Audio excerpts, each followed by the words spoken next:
Your initial study from, I believe it was 2011, teens and risky behavior. Can you give us an overview? The question that we set out to address is, first, whether adolescents actually behave differently when they're in the presence of their peers or when they think they're being observed by friends. And for us at this point, even more importantly, why they behave differently when they're with their friends.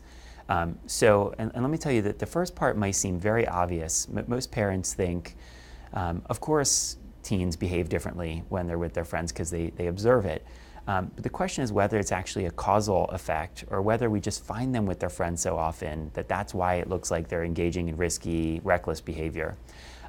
So an earlier study done here at Temple by my colleague and collaborator Lawrence Steinberg had already shown that in fact there is a causal effect, that being in the presence of friends, flanked by your friends, teens would make more risky decisions in a game that they originally ran called the chicken game. I can tell you about it. Okay, so in our study, this was now a brain imaging study, and we wanted to see what's going on in the brain of an adolescent that's different from what happens in the brain of an adult when they make decisions about taking a risk, and they either have their friends with them, or they think they're being observed by their friends, or they're not. So we created a task that had been used, again, originally by Larry Steinberg in an earlier study involving, we call it the stoplight task. It's a task where the player has to try to drive a car down a straight track, and it's like the worst timed stretch of road you've ever been on because right as you arrive at every intersection, the light goes yellow and you have to make a choice. Should you take a chance and run the light, or should you stop and play it safe? Now, if you run it, you might get through the light and get through the intersections more quickly, which is a good thing because they know they're going to be rewarded for how quickly they can get to the end of the track. But you take a chance that you might have a crash with a car that you can't see that's coming on from the peripheral roadway.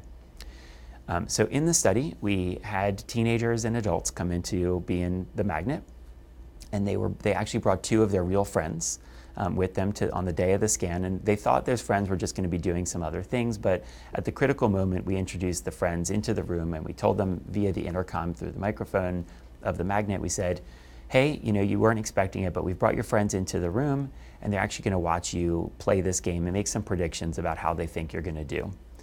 And so they watched them play the game. They actually sat out here. The only interaction that they had, though, was just to say, we're out here, we can see what you see on the computer screen, and we've made some predictions. They weren't able to explicitly influence the behavior. We had our look then at what happens in the brain as teens and adults are making these risky choices. So the first thing to know is teens make more risky choices when their friends are watching them. And this is something that adults don't seem to do. So once you get old enough, being aware that your friends are watching doesn't change how risky you're likely to be.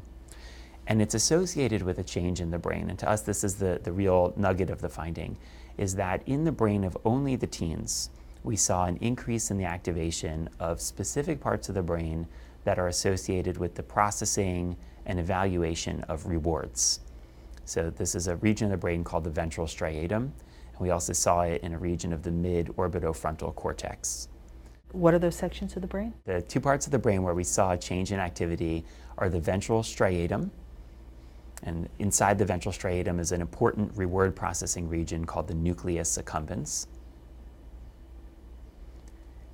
And we also saw an increase in activation in the mid-orbitofrontal cortex, a part of the brain that's associated with valuing what actions might have reward and which ones are not, so the subjective value of an action. Were you and your colleagues watching in real time? Could you see the brain scans in real time, or is this something that you looked at after? After they complete the task in the scanner, we take the data offline and we spend weeks and weeks and weeks processing the imaging data, which you have to wash it of some sources of artifact or noise, and eventually you're able to produce a statistical image. And so for us, the key image is the image that shows us brain regions that show an interaction between age and social context. Where is a brain region that's different on the basis of how old you are, but also based on whether or not your friends are watching? And the only place where we found that interaction were two brain regions associated with the processing of reward, the ventral striatum and the orbitofrontal cortex. Okay, and so here's our interpretation of that finding. What we think that's showing us is that the reason why teens take more risks when they're in the presence of their friends is that simply being in a social context, not because of explicit peer pressure, but just having an awareness that you're in a social environment, primes reward processing in the teen brain. It makes the parts of the brain that expect the possibility of being rewarded and that interpret the value of things that happen to you, primed them so that they're more active and they encourage behaviors that veer us toward pursuit of those rewards. What does this say to parents? It says to parents, be aware that even a good teen, even a smart teen, even a teen that has good information about their behavior is likely to behave differently when they're in the presence of their friends or when they think they're in a social environment, and that it's driven by a very root biological process that they don't have control over. So they're in a setting where they know they should make a better choice. They could still make a bad choice simply because they're driven to pursue rewards when they're in these social environments. Is there a time when when our brains switch over? Is there an age range?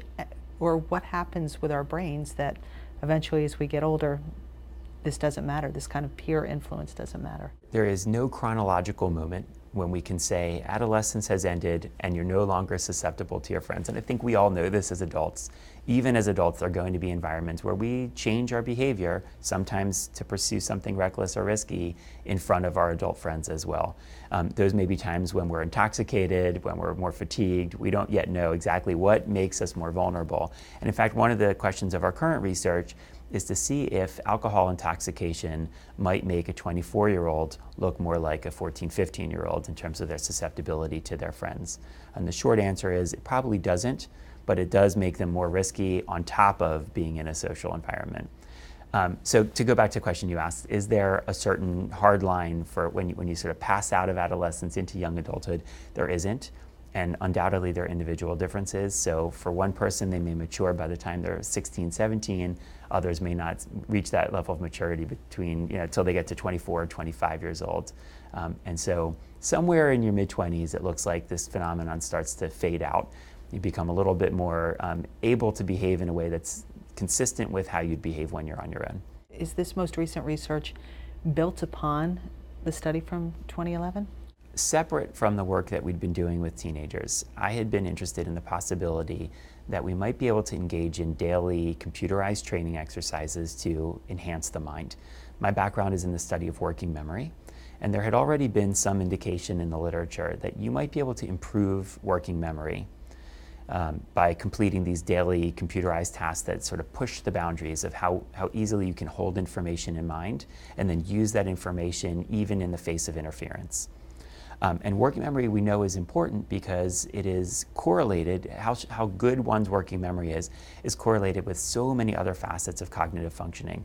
Your reading comprehension, your intelligence scores, how well you do on the SATs can be predicted simply by how good you do on a test of working memory. So if we could find a way to enhance working memory, we could change a lot of our other behavior. So we engaged in some research in young adults. These were 20 to 23-year-old individuals. And we had them train on a daily basis using a task called a complex working memory span task. And it adapted to their performance. So the better they did, the harder the task became.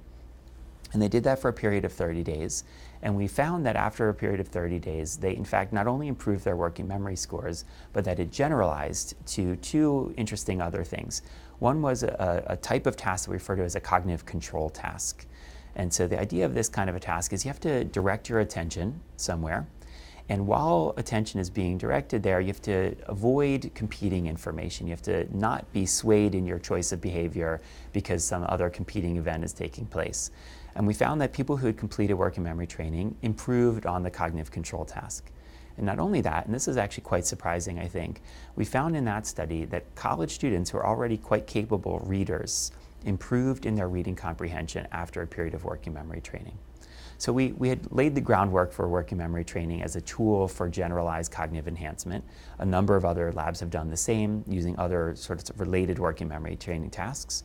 And what we wanted to ask was, could this kind of a task, a working memory training task, also give teens who are still in the period of development for cognitive control, they still haven't yet reached high levels of executive functioning, the ability to kind of regulate their choice of action.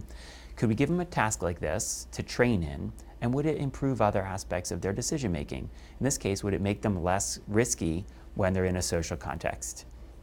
So we took teens, they were ages 13 to 17 in the study, and we had them spend 30 days training using two types of working memory training task, a complex span task and an end-back task. We just paired them in the training sessions. And we compared those teens who did the working memory training to teens who were put into a trivia training group. So they just did daily trivia. And although it might feel like it's cognitively enhancing to do trivia, we expected that the trivia training wouldn't lead to any benefit at all, but the working memory training might. Here's what we found. So we had them complete two risk-taking tasks. One is the stoplight task that we used in our original 2011 study, and the other one is a gambling task. We call it a probabilistic gambling task, and it presents you with offers, and some of those offers are going to be likely to be rewarded. And other offers, you have a very, very unlikely possibility that you'll get the reward. It's only a 10% chance you'll get the reward. And so we vary the likelihood of being rewarded, and we had the teens play these games, the stoplight task and the probabilistic gambling task, after they had been trained in the working memory or in the controlled trivia group. And what we found is that only the working memory training group changed their behavior, and the way that it changed is they actually decreased their risk-taking in both the stoplight task and in the probabilistic gambling task when they performed the task in front of their friends. So they were suppressing this peer effect. What was it about the working memory training that encouraged them to behave in a different way? What we think is happening is that working memory training is helping to fine-tune the brain's ability to determine what is the focus of attention and what information should not be attended to. And if you think of social context is essentially acting as a distractor. It's information that's coming into the mind. And when you're making a choice about whether you should or shouldn't take a risk, that information is sitting there. It's changing the calculus of the decision that you're making.